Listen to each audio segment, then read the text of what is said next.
Welcome back. Darshan ದೇಹದಲ್ಲಿ fungus bogus, ಜೈಲು ನಿಯಮದಂತೆಯೇ ಇದೆಯಾ ಸೌಲಭ್ಯ? ಕೋರ್ಟ್ಗೆ ಕೊಟ್ಟ ವರದಿಯಲ್ಲಿ ಅಸಲಿ ಸತ್ಯ, ಕಂಬಿ ಹಿಂದೆ ಕಳ್ಳಾಟ.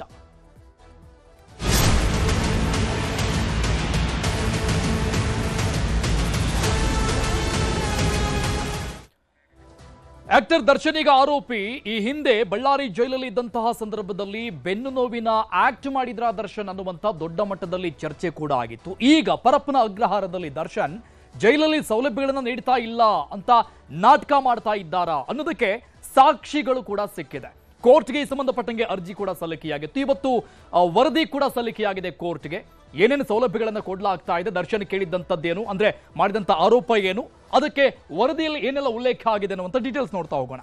ದರ್ಶನ್ ಆರೋಪ, ಇತರೆ ಕೈದಿಗಳಂತೆ ಬಿಸಿಲಲ್ಲಿ ನಡೆದಾಡೋಕೆ ಬಿಟ್ಟಿಲ್ಲ ಅಂತ ಆರೋಪವನ್ನ ಮಾಡಿದ್ರು. ದರ್ಶನ್ ಬ್ಯಾರೆಕ್ನಲ್ಲಿ ಒಂದು ಇಂಡಿಯನ್ ಮತ್ತು ಒಂದು ವೆಸ್ಟರ್ನ್ ಟಾಯ್ಲೆಟ್ ಇದೆ ಅಂತ ವರದಿಯನ್ನ ಕೊಡಲಾಗಿದೆ. ಅಂದ್ರೆ ಟಾಯ್ಲೆಟ್ ಕ್ಲೀನ್ ಇಲ್ಲ ಅಂತ ಆರೋಪವನ್ನ ಮಾಡಿದ್ದು ದರ್ಶನ್. ಅದಕ್ಕೆ ವರದಿ ಕೊಟ್ಟಿರುವಂತದ್ದು ನ್ಯಾಯಮೂರ್ತಿಗಳು. ದರ್ಶನ್ ಬ್ಯಾರಕ್ನಲ್ಲಿ ಒಂದು ಇಂಡಿಯನ್ ಟಾಯ್ಲೆಟ್ ಇದೆ, ಒಂದು ವೆಸ್ಟರ್ನ್ ಟಾಯ್ಲೆಟ್ ಇದೆ, ಅದೆಲ್ಲವೂ ಕೂಡ ಸುಸಜ್ಜಿತವಾಗಿದೆ ಅನ್ನುವಂತಹ ವರದಿಯನ್ನ ಕೊಡಲಾಗಿದೆ. ಇದು ಪ್ರಶ್ನೆ 2, ಅಂದ್ರೆ ದರ್ಶನ್ನ ಎರಡನೇ ಆರೋಪ. ನೋಡಿ, ನಿಯಮ ಇದ್ರೂ ಕೂಡ ಹಾಸಿಗೆ ದಿಂಬನ್ನ ಕೊಟ್ಟಿಲ್ಲ. ಕೊಲೆ ಆರೋಪಿ ವಿಚಾರಣಾಧೀನ ಕೈದಿಗೆ ಹಾಸಿಗೆ ದಿಂಬಿಗೆ ಅವಕಾಶ ಇಲ್ಲ. ಅಂದ್ರೆ ಮ್ಯಾನ್ಯುಯಲ್ ಏನಿದೆ, ಮ್ಯಾನ್ಯುಯಲ್ ಪ್ರಕಾರವಾಗಿ ಕೊಡುವಂತ ಒಂದು ಹಾಸಿಗೆ ಒಂದು ದಿಂಬನ್ನ ಕೊಡಲಾಗುತ್ತೆ, ಹೆಚ್ಚುವರಿಯಾಗಿ ಕೊಡೋಕೆ ಬರೋದಿಲ್ಲ ವಿಚಾರಣಾಧೀನ ಕೈದಿಗೆ ಅಂತ ವರದಿಯಲ್ಲಿ ಉಲ್ಲೇಖ ಮಾಡಲಾಗಿದೆ. ಇನ್ನು ನೆಕ್ಸ್ಟ್ ದರ್ಶನ್ ಆರೋಪ,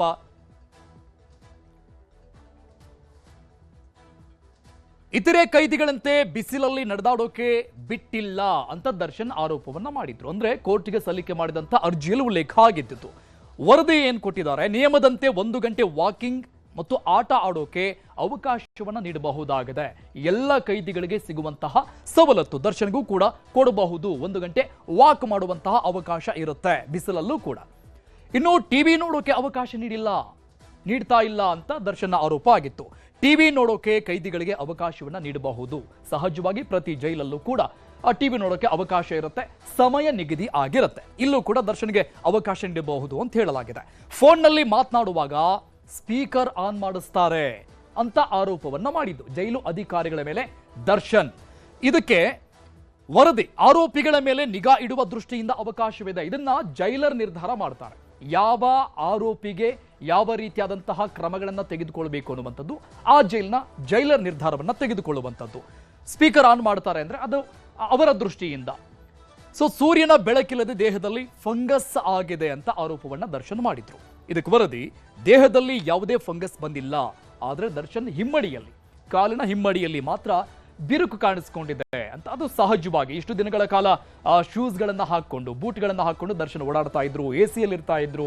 ಸೊ ಹಾಗಾಗಿ ಕಾರ್ನಲ್ಲಿ ಓಡಾಡ್ತಾ ಇರುವಂತ ವ್ಯಕ್ತಿ ಸಹಜವಾಗಿ ಜೈಲಲ್ಲಿ ಬಂದಾರೆ ಅಂತ ಇದ್ರೆ ಸಹಜವಾಗಿ ಕಾಲಲ್ಲಿ ಹಿಮ್ಮಡಿಯಲ್ಲಿ ಬಿರುಕಿದೆ. ಆದ್ರೆ ಅವ್ರು ಹೇಳ್ದಂಗೆ ಫಂಗಸ್ ಇಲ್ಲ ಅಂತ ವರದಿ ಉಲ್ಲೇಖ ಆಗಿದೆ. ಇನ್ನು ಸೊಳ್ಳೆ ಬತ್ತಿ, ಕನ್ನಡಿ, ಬಾಚಣಿಕೆಯನ್ನ ನೀಡಿಲ್ಲ ಅಂತ ದರ್ಶನ್ ಆರೋಪ ಇತ್ತು. ಇದಕ್ಕೆ ವರದಿ ಏನು, ಸಜಾಬಂದಿಗಳಿಗೆ ಮಾತ್ರ ಇವುಗಳನ್ನ ಕೊಡಬಹುದಾಗಿದೆ. ಸಜಾಬಂದಿಗಳಂದ್ರೆ ಯಾವ ಕೈದಿಗೆ ಶಿಕ್ಷೆ ಆಗಿರುತ್ತೆ, ಯಾವ ಕೈದಿ ಶಿಕ್ಷೆಯನ್ನ ಅನುಭವಿಸ್ತಾ ಇರ್ತಾನೆ ಅಂತವರಿಗೆ ಈ ಎಲ್ಲವನ್ನ ಕೊಡಲಾಗುತ್ತೆ. ಆದ್ರೆ ದರ್ಶನ್ ಇನ್ನೂ ಕೂಡ ವಿಚಾರಣಾಧೀನ ಕೈದಿ. ಸೊ ಹಾಗಾಗಿ ಇದನ್ನೆಲ್ಲ ಕೊಡೋಕೆ ಅವಕಾಶ ಇಲ್ಲ ಅಂತ ವರದಿ. ಇನ್ನು ಬ್ಯಾರಕ್ ಬಳಿ ರಾತ್ರಿ ಇಡೀ ಲೈಟ್ ಹಾಕಿರ್ತಾರೆ ಅಂತ ದರ್ಶನ್ ಹೇಳಿರೋದು. ರಾತ್ರಿ ಎಲ್ಲ ನಿದ್ದೆ ಬರ್ತಾ ಇಲ್ಲ, ರಾತ್ರಿ ಜೈಲ್ ಮುಂದ್ಗಡೆ, ದರ್ಶನ್ ಇರುವಂತ ಬ್ಯಾರಕ್ ಮುಂದ್ಗಡೆ ಲೈಟ್ ಆನೇ ಇರುತ್ತೆ ಯಾವಾಗ್ಲೂ ಅಂತ. ಅದಕ್ಕೆ ವರದಿ ಏನು, ಭದ್ರತೆ ದೃಷ್ಟಿಯಿಂದ ಲೈಟ್ ಹಾಕೋದಕ್ಕೆ ನಿಯಮಗಳಲ್ಲಿ ಅವಕಾಶ ಇದೆ, ಮ್ಯಾನ್ಯುಯಲ್ ಅಲ್ಲಿ ಅದು ಇದೆ, ಅವಕಾಶ ಹಾಕಬಹುದು. ಯಾವ ಬ್ಯಾರಕ್ ಮುಂದೆ ಎಲ್ಲಿ ಲೈಟ್ಗಳನ್ನ ಆನ್ ಮಾಡಬೇಕು ರಾತ್ರಿ ಟೈಮ್ನಲ್ಲಿ ಅನ್ನೋದನ್ನ ಅಲ್ಲಿನ ಸ್ಥಳೀಯ ಅಧಿಕಾರಿಗಳು, ಒಳಗಿರುವಂತಹ ಅಧಿಕಾರಿಗಳು, ಜೈಲರ್, ಉನ್ನತ ಮಟ್ಟದ ಅಧಿಕಾರಿಗಳು ಅದೆಲ್ಲವನ್ನು ಕೂಡ ಡಿಸೈಡ್ ಮಾಡ್ತಾರೆ. ಸೊ ಹಾಗಾಗಿ ನಿಯಮಗಳಲ್ಲಿ ಅದಕ್ಕೆ ಅವಕಾಶ ಇದೆ, ಲೈಟ್ ಹಾಕ್ತಾರೆ, ಅದು ಅವರು ಡಿಸೈಡ್ ಮಾಡ್ತಾರೆ ಅಲ್ಲಿನ ಅಧಿಕಾರಿಗಳು ಅಂತ ವರದಿಯನ್ನ ಕೊಡಲಾಗಿದೆ. ದರ್ಶನ್ ಕೇಳಿದಂತಹ ಈ ಒಂದು ಆರೋಪಕ್ಕೆ ಲೈಟ್ ಹಾಕಿರ್ತಾರೆ, ನಿದ್ದೆ ಬರ್ತಾ ಇಲ್ಲ ಅನ್ನುವಂತಹ ಆರೋಪವನ್ನು ಏನ್ ಮಾಡಿದ್ರು ದರ್ಶನ್. ಅದಕ್ಕೆ ಭದ್ರತೆ ದೃಷ್ಟಿಯಿಂದ ಲೈಟ್ ಹಾಕೋದಕ್ಕೆ ನಿಯಮಾವಳಿಯಲ್ಲಿ ಅವಕಾಶ ಇದೆ, ಮ್ಯಾನ್ಯುಯಲ್ ಅಲ್ಲಿ ಆ ಬಗ್ಗೆ ಅವಕಾಶ ಇದೆ ಅಂತ ವರದಿಯನ್ನ ಕೊಡಲಾಗಿದೆ. ಈ ರೀತಿಯಾಗಿ ದರ್ಶನ್ ಒಂದಿಷ್ಟು ಆರೋಪಗಳನ್ನು ಮಾಡಿ ಕೋರ್ಟ್ಗೆ ಅರ್ಜಿಯನ್ನ ಸಲ್ಲಿಕೆ ಮಾಡಿದ್ದಂಥದ್ದಾಗಿತ್ತು. ಈ ವಿಚಾರವನ್ನ ಖುದ್ದಾಗಿ ನ್ಯಾಯಮೂರ್ತಿಗಳೇ ಜೈಲಿಗೆ ಬಂದು ನೋಡಿ ಹೋಗಬೇಕು, ಹೇಗಿದೆ ಸೌಲಭ್ಯ ಅಂತ, ಆಗ ನಿಮ್ಮ ಗಮನಕ್ಕೆ ಬರುತ್ತೆ ಅಂತ ದರ್ಶನ್ ಮನವಿಯನ್ನ ಮಾಡಿಕೊಂಡಿದ್ದ ಅವರ ವಕೀಲರ ಮೂಲಕವಾಗಿ. ಆದರೆ ನ್ಯಾಯಮೂರ್ತಿಗಳು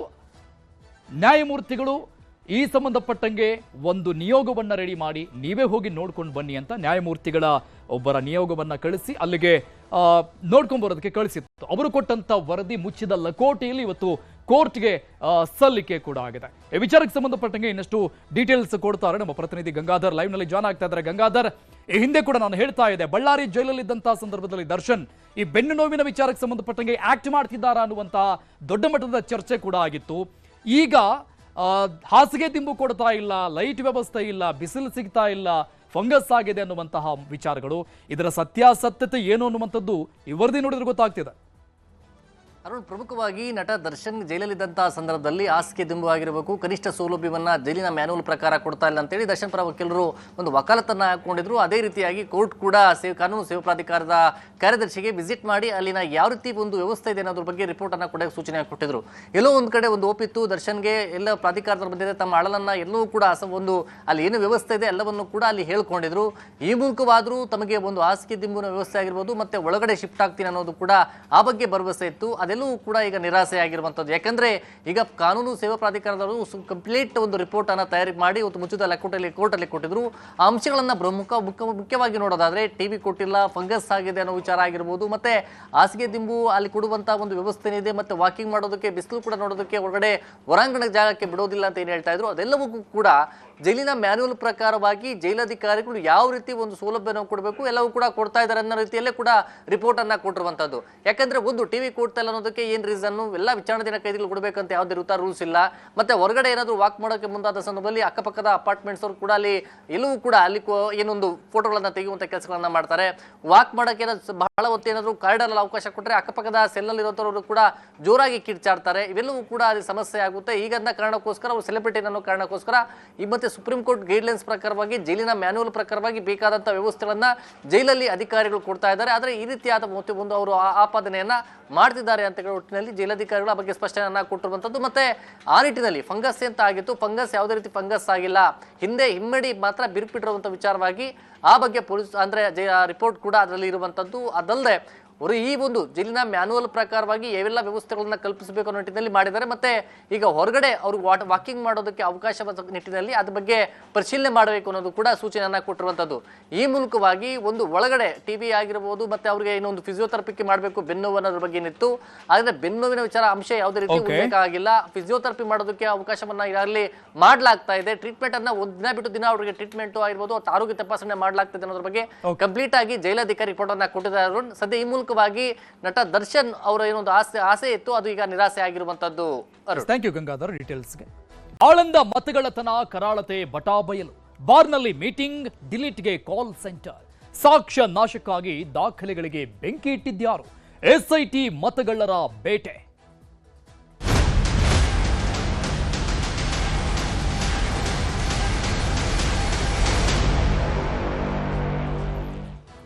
ಆಳಂದ ಓಟು ಚೋರಿ ಯತ್ನ ಪ್ರಕರಣ ಎಸ್ಐಟಿ ಅಧಿಕಾರಿಗಳ ತನಿಖೆ ಈಗ ಚುರುಕು ಪಡೆದಿದೆ. ಓಟು ಚೋರಿ ಯತ್ನ ಪ್ರಕರಣ ಸಂಬಂಧಪಟ್ಟಂಗೆ ಬಿಜೆಪಿಯ ಮಾಜಿ ಶಾಸಕ ಸುಭಾಷ್ ಗುತ್ತೇದಾರ್ ಕಲಬುರಗಿಯ ಮನೆ ಮೇಲೆ ದಾಳಿ ಮಾಡ್ತಿದ್ದ ಹಾಗೆ ಆಳಂದ ಮನೆಯಲ್ಲಿನ ದಾಖಲಾತಿಗಳು ಸುಟ್ಟು ಹಾಕಿದ್ದಾರೆ. ಸುಟ್ಟ ದಾಖಲೆಗಳನ್ನ ಅಮರ್ಜಾ ನದಿಯ ಹಿನ್ನೀರಲ್ಲಿ ಬಿಸಾಕಿ ಗೂಡ್ಸ್ ವಾಹನ ಚಾಲಕ ಎಸ್ಕೇಪ್ ಆಗಿದ್ದಾನೆ.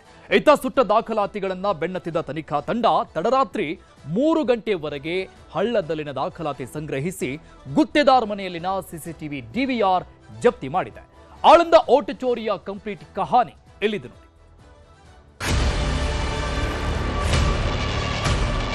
Aland constituency in Karnataka, 6,018 votes. Somebody tried to delete 6,018 votes. They are much higher than 6,018. Somebody got caught. ಅವ್ರು ಹೇಳ್ತಾ ಇದ್ದಾರೆ, ಏನು ಯಾವನು ಮಾಡಿಲ್ಲ, ಸಹಕಾರ ಕೊಡ್ತೇವೋ, ಅವ್ರು ಅರೆಸ್ಟ್ ಮಾಡಿದ್ರೆ ಅರೆಸ್ಟ್ ಆಗ್ತೇವೋ, ಏನು ಮಾಡ್ತಾರೋ ಅದಕ್ಕೆಲ್ಲ ತಯಾರಿ. ಓಟ್ ಚೋರಿ ಪ್ರಕರಣ ಆದಮೇಲೆ ನನ್ನಲ್ಲಿರ್ತಕ್ಕಂಥ ಕೆಲವು ಮಾಹಿತಿಗಳನ್ನು ಅವ್ರಿಗೆ ಕೊಟ್ಟೆ. ಆಳಂದ ಮತಕ್ಷೇತ್ರ ಸದ್ಯ ರಾಜ್ಯ ರಾಜಕಾರಣದ ಕುತೂಹಲದ ಕೇಂದ್ರ. 2023 ವಿಧಾನಸಭಾ ಚುನಾವಣೆ ವೇಳೆ ಮತಗಳ್ಳತನವಾಗಿದೆ ಅಂತ ರಾಹುಲ್ ಗಾಂಧಿ ರಾಷ್ಟ್ರ ಮಟ್ಟದಲ್ಲಿ ದಾಖಲೆಗಳನ್ನ ಬಿಚ್ಚಿಟ್ಟಿದ್ರು. ಪ್ರಕರಣದ ಬಗ್ಗೆ ಗಂಭೀರ ತನಿಖೆ ನಡೆಸ್ತಿರೋ ಎಸ್ಐಟಿ ಕಲಬುರಗಿಯಾದ್ಯಂತ ಇಂಚಿಂಚು ಜಾಲಾಡುತ್ತಿದ್ದಾರೆ. ಸತತ 4ನೇ ದಿನವೂ ಹಲವು ಮಹತ್ವದ ದಾಖಲೆಗಳನ್ನ ಕಲೆ ಹಾಕಿದ್ದಾರೆ.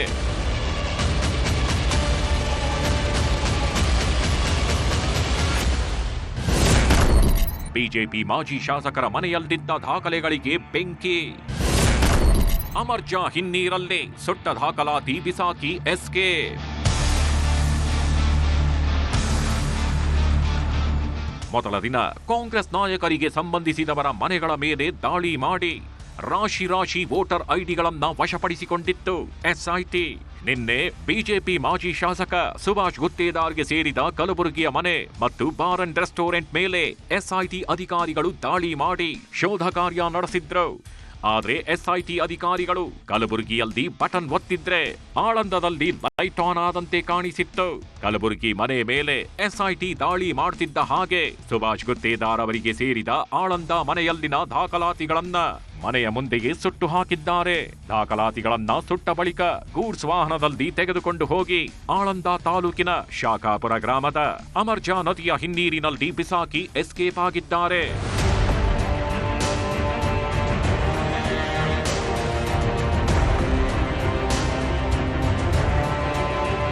ದಾಖಲಾತಿಗಳನ್ನ ಸುಟ್ಟಿರುವ ವಿಚಾರ ತಿಳಿಯುತ್ತಿದ್ದ ಹಾಗೆ ಆಳಂದಾಗೆ ಎಂಟ್ರಿ ಕೊಟ್ಟ ಎಸ್ಐಟಿ ತನಿಖಾ ತಂಡ ಮಧ್ಯರಾತ್ರಿ 3 ಗಂಟೆವರೆಗೆ ಹಳ್ಳದಲ್ಲಿ ಶೋಧ ಕಾರ್ಯ ನಡೆಸಿದೆ.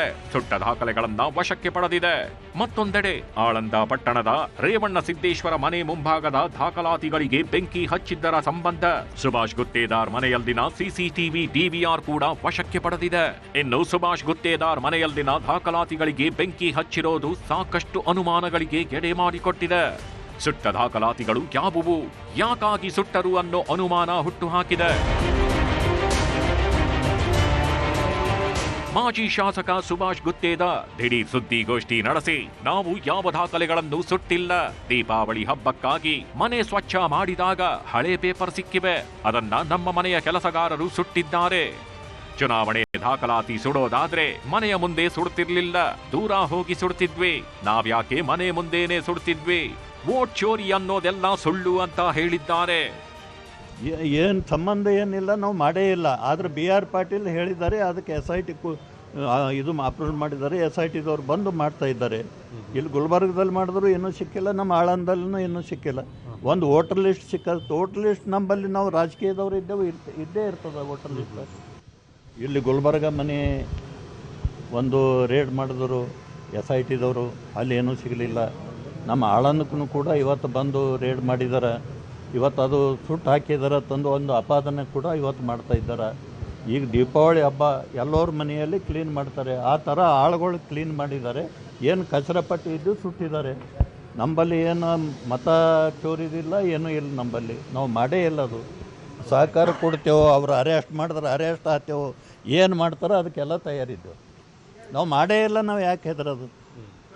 ಏನು ನಮಗೇನು ಕೇಳೇ ಇಲ್ಲ. ಸರ್ಚ್ ಮಾಡಿದ್ರು ಆಯಿತು, ಹೊರಟು ಹೋದ್ರು. ಒಂದೇನೋ ವೋಟರ್ ಲಿಸ್ಟೇನು ಸಿಕ್ಕದಂಥದ್ದು. ಆ ಥರ ವೋಟರ್ ಲಿಸ್ಟ್ ನಂಬಲ್ಲಿ ಇರನೇ ಇರ್ತದೆ. ಇವತ್ತು DCC ಬ್ಯಾಂಕಿಂದು ಇವತ್ತು ಎಲೆಕ್ಷನ್ ನಡೆದದ, ಶುಗರ್ ಫ್ಯಾಕ್ಟ್ರಿ ಎಲೆಕ್ಷನ್ ನಡೆದ, ಅವೆಲ್ಲ ಇರ್ತಾವೆ ನಂಬಲ್ಲಿ. ಏನು ಮಾಡಬೇಕು ಏನಿಲ್ಲ ಅಂತೇಳಿ ಅದಕ್ಕೇನು ಸಂಬಂಧ ಇಲ್ಲ. ಇನ್ನು ಸುಭಾಷ್ ಗುತ್ತೇದಾರ್ಗೆ ಸೇರಿದ ಬಾರ್ನಲ್ಲಿ ಮತಪಟ್ಟಿ ಡಿಲೀಟ್ ಮತ್ತು ಸೇರ್ಪಡೆ ಕೆಲಸ ಮಾಡಲಾಗ್ತಿತ್ತಂತೆ. ಈ ಬಗ್ಗೆ ಸಮಗ್ರ ಮಾಹಿತಿ ಕಲೆ ಹಾಕಿದೆ ಎಸ್ಐಟಿ. ಸುಭಾಷ್ ಗುತ್ತೇದಾರ್ಗೆ ಸಂಬಂಧಿಸಿದ ಕಲಬುರಗಿಯ ಅಪ್ನಾ ಬಾರ್ನಲ್ಲಿ ವೋಟ್ ಲಿಸ್ಟ್ ಡಿಲೀಟ್ ಮಾಡಿರೋ ಶಂಕೆ ವ್ಯಕ್ತವಾಗಿದೆ. ಇದಕ್ಕೆ ಇಂಬು ನೀಡುವಂತೆ ಬಾರ್ ಅಂಡ್ ರೆಸ್ಟೋರೆಂಟ್ನಲ್ಲಿಯೂ ವೋಟರ್ ಲಿಸ್ಟ್ ಪತ್ತೆಯಾಗಿತ್ತು. ಬಾರ್ನಲ್ಲಿ ಕುಳಿತೆ 6-7 ಸಲ ವೋಟ್ ಚೋರರು ಮೀಟಿಂಗ್ ನಡೆಸಿದ್ರಂತೆ. ಈ ಬಗ್ಗೆ ಎಲ್ಲಾ ಮಾಹಿತಿ ಸಂಗ್ರಹಿಸಿಯೇ ಎಸ್ಐಟಿ ಅಧಿಕಾರಿಗಳು ಅಪ್ನಾ ಬಾರ್ ಮೇಲೆ ದಾಳಿ ನಡೆಸಿದ್ದಾರೆ. ಹೀಗಾಗಿ ಬಾರ್ನಲ್ಲಿ ಸಿಕ್ಕ ವೋಟರ್ ಲಿಸ್ಟ್ಗಳ ಬಗ್ಗೆಯೂ ತನಿಖೆ ನಡೆಸಲಾಗ್ತಿದೆ. ಇನ್ನು ಮತ್ತೊಂದೆಡೆ ಎಸ್ಐಟಿ ವಶದಲ್ಲಿರುವ ಅಕ್ರಮ್ ಜೊತೆಗೆ ಗುತ್ತೇದಾರ್ ಕುಟುಂಬದ ಸದಸ್ಯರು 5-6 ಬಾರಿ ಬಾರ್ ಅಂಡ್ ರೆಸ್ಟೋರೆಂಟ್ನಲ್ಲಿ ಮೀಟಿಂಗ್ ನಡೆಸಿರುವ ಮಾಹಿತಿ ಮೇರೆಗೆ ಅಧಿಕಾರಿಗಳು ದಾಳಿ ನಡೆಸಿದ್ದಾರೆ. ಇನ್ನು ಎಸ್ಐಟಿ ದಾಳಿ ವೇಳೆ ಬೆಚ್ಚಿ ಬೀಳಿಸೋ ಅಂಶವೊಂದು ಪತ್ತೆಯಾಗಿದೆ. ಕಾಲ್ ಸೆಂಟರ್ ಮೂಲಕ ಮತಗಳ್ಳತನ ಮಾಡುತ್ತಿದ್ದ ಶಂಕೆ ಕೂಡ ವ್ಯಕ್ತವಾಗಿದೆ. ವೋಟರ್ ಲಿಸ್ಟ್ನಲ್ಲಿನ ಹೆಸರು ಡಿಲೀಟ್ ಮಾಡಲು ಫಾರಂ ನಂಬರ್ 7 ಬಳಕೆ ಮಾಡಿ ವೋಟರ್ ಲಿಸ್ಟ್ನಲ್ಲಿನ ಹೆಸರು ಡಿಲೀಟ್ ಮಾಡೋದಕ್ಕೆ ಪ್ರಯತ್ನ ಮಾಡುತ್ತಿದ್ರಂತೆ. ಕಳೆದ 2 ದಿನಗಳ ಹಿಂದೆ ಎಸ್ಐಟಿ ಅಧಿಕಾರಿಗಳು ದಾಳಿ ನಡೆಸಿದ್ದು. ಅಕ್ರಮ್, ಅಶ್ವಾರ್, ಅಸ್ಲಾಂ, ಜುನೈ, ನದೀಮ್ ಅನ್ನೋರು ಇದೇ ಕಾಲ್ ಸೆಂಟರ್ನಲ್ಲಿ ಕೆಲಸ ಮಾಡ್ತಿದ್ರು ಅನ್ನೋದು ಬೆಳಕಿಗೆ ಬಂದಿದೆ. 2022ರ ಡಿಸೆಂಬರ್ನಲ್ಲಿ ಕಾಲ್ ಸೆಂಟರ್ ಚಟುವಟಿಕೆ ನಡೆಸಿರೋದು ಕೂಡ ಬೆಳಕಿಗೆ ಬಂದಿದೆ. ಈಗ ನಾವು ಕಲಬುರಗಿಯ ಯದುಲ್ಲಾ ಕಾಲೋನಿ ಇದ್ದೀವಿ. ಈ ಒಂದು ಕಾಲೋನಿಗೆ ಏನು ಮನೆ ಇದೆ, ಈ ಮನೆಯಲ್ಲಿ ಅಕ್ರಮನವರಿಗೆ ಸೇರಿದಂಥ ಮನೆ ಇದು. ಈ ಮನೆಯಲ್ಲಿ ಅಕ್ರಮನವರು ವಾಸವಾಗಿದ್ದರು. ಸಾಕಷ್ಟು ದಿನಗಳಿಂದ ಇಲ್ಲೇ ವಾಸವಾಗಿರುವಂಥ ಅಕ್ರಮ ಅವರು ಕಳೆದ 2023ರ ಚುನಾವಣೆಯಲ್ಲಿ ಈ ಒಂದು ಏನು ವೋಟ್ ಚೋರಿ ಯತ್ನಕ್ಕೆ ಪ್ರಕರಣಕ್ಕೆ ಸಂಬಂಧಿಸಿದಂತೆ ಈ ಒಂದು ಪ್ರಕರಣದಲ್ಲಿ ಈತನು ಕೂಡ ಭಾಗಿಯಾಗಿದ್ದ ಹಿನ್ನೆಲೆಯಲ್ಲಿ ಈತನ ಮನೆ ಮೇಲೆ ಮೊನ್ನೆ SIT ಅಧಿಕಾರಿಗಳು ದಾಳಿಯನ್ನು ಮಾಡಿ ಸಾಕಷ್ಟು ದಾಖಲೆಗಳನ್ನು ಪರಿಶೀಲನೆಯನ್ನು ಮಾಡಿದರು. ಅಲ್ಲದೆ ಇವರು ಮನೆಯ ಇಂಚಿಂಚು ಜಾಗವನ್ನು ಕೂಡ ಏನು ತಲಾಶೆಯನ್ನು ನಡೆಸಿದಂಥ SIT ಅಧಿಕಾರಿಗಳು ಸಾಕಷ್ಟು ದಾಖಲೆಗಳನ್ನು ಇಲ್ಲಿ ವಶಕ್ಕೆ ಪಡಿಸ್ಕೊಂಡಿದ್ದರು. ಕಳೆದ 2 ವರ್ಷಗಳಿಂದಲೂ ಕೂಡ ಈ ಒಂದು ಇದರ ಬಗ್ಗೆ ಶಾಸಕ BR ಪಾಟೀಲ್ ಅವರು ಆರೋಪವನ್ನು ಮಾಡಿದರು. ಇನ್ನು ಈ ಕುರಿತು ಪ್ರತಿಕ್ರಿಯಿಸಿರೋ ಕಲಬುರಗಿ ಶಾಸಕ BR ಪಾಟೀಲ್, ವೋಟ್ ಚೋರಿ ಪ್ರಕರಣ ಆದ ಮೇಲೆ ನನಗೆ 3 ಬಾರಿ ರಾಹುಲ್ ಗಾಂಧಿ ಕಚೇರಿಯಿಂದ ಕರೆ ಬಂದಿತ್ತು. ರಾಹುಲ್ ಗಾಂಧಿ ಇದನ್ನು ಒಂದು ಚಳುವಳಿ ರೀತಿಯಲ್ಲಿ ತೆಗೆದುಕೊಂಡು ಹೋಗ್ತಾಗಿದ್ದಾರೆ. ಬಿಹಾರ್ ಚುನಾವಣೆ ನಂತರ ಕಲಬುರಗಿಗೆ ರಾಹುಲ್ ಗಾಂಧಿ ಬರೋದಾಗಿ ಹೇಳಿದ್ದಾರೆ ಅನ್ನೋ ಮೂಲಕ ಈ ವಿಚಾರದಲ್ಲಿ ಹೋರಾಟ ಮುಂದುವರೆಸೋದಾಗಿ ಹೇಳಿದ್ದಾರೆ. ವೋಟ್ ಚೋರಿ ಪ್ರಕರಣ ಆದಮೇಲೆ ರಾಹುಲ್ ಗಾಂಧಿ ಕಚೇರಿಯಿಂದ ನನಗೆ ಫೋನ್ ಬಂತು. 3 ಸಲ ಹೋಗಿ ಬಂದೆ. ನನ್ನಲ್ಲಿರ್ತಕ್ಕಂಥ ಕೆಲವು ಮಾಹಿತಿಗಳನ್ನು ಅವ್ರಿಗೆ ಕೊಟ್ಟ ಮೇಲೆ ಇದೊಂದು ಚಳವಳಿ ರೂಪದಲ್ಲಿ ಅವರು ತೊಗೊಂಡು ಹೋಗ್ತಾ ಇದ್ದಾರೆ. ಬಿಹಾರದಲ್ಲಿ, ಮಹಾರಾಷ್ಟ್ರದಲ್ಲಿ, ಕರ್ನಾಟಕದಲ್ಲಿ ಆ ಚಳವಳಿಗೆ ಒಂದು ಶಕ್ತಿ ಕೊಡಬೇಕು ಅಂಥೇಳಿ ನಾನು ರಾಹುಲ್ ಗಾಂಧಿಯವರಿಗೆ ಕಾಗದ ಬರೆದಿದ್ದೀನಿ. ಒಂದು ದೊಡ್ಡ ಸಭೆ ಕಲಬುರಗಿಯಲ್ಲಿ ನಡೆಸಬೇಕು ಅಂತ ಮಾಡಿದ್ದೀವಿ. ಅದಕ್ಕೆ AICC ಅಧ್ಯಕ್ಷರ ಗಮನಕ್ಕೂ ತಂದಿದ್ದೀನಿ ಮತ್ತು ಮುಖ್ಯಮಂತ್ರಿ KPCC ಅಧ್ಯಕ್ಷರು ಎಲ್ಲ ಗಮನಕ್ಕೆ ತಂದಿದ್ದೀನಿ. ಇನ್ನು ಗೂಡ್ಸ್ ವಾಹನದಲ್ಲಿ ದಾಖಲಾತಿಗಳನ್ನ ತೆಗೆದುಕೊಂಡು ಬಿಸಾಕಿದ ಸಂಬಂಧ ಗೂಡ್ಸ್ ವಾಹನವನ್ನ ಪೊಲೀಸರು ವಶಕ್ಕೆ ಪಡೆದಿದ್ದಾರೆ. ಗೂಡ್ಸ್ ವಾಹನದ ಚಾಲಕ ತಲೆ ಮರೆಸಿಕೊಂಡಿದ್ದು ಆತನಿಗಾಗಿ ಹುಡುಕಾಟ ನಡೆಸಿದೆ.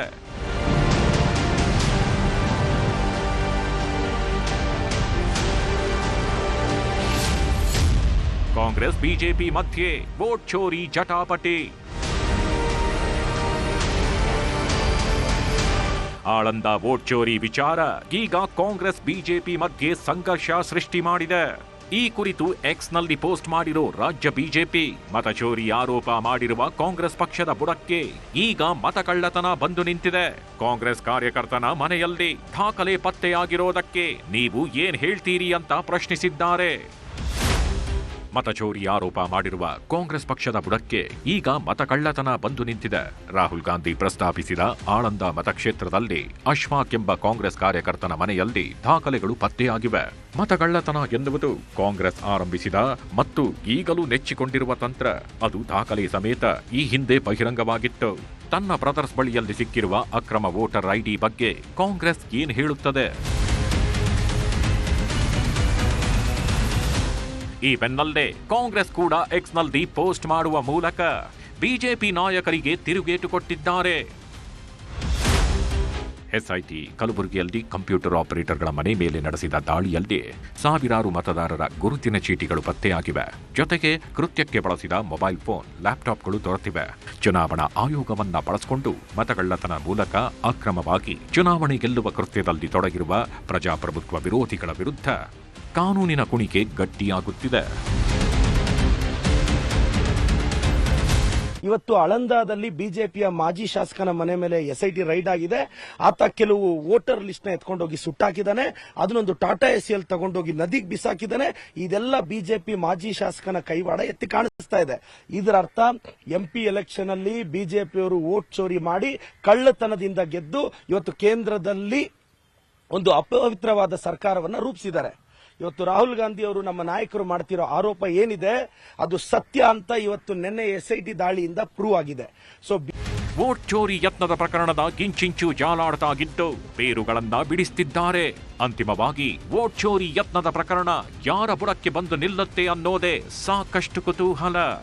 SIT ತನಿಖೆ ಪೂರ್ಣಗೊಂಡ ಬಳಿಕ ಎಲ್ಲ ಅಸಲಿಯತ್ತು ಬಯಲಾಗಲಿದೆ. ಅರುಣ್ ಕುಮಾರ್ ಕದಂ, ನ್ಯೂಸ್ 18 ಕಲಬುರಗಿ.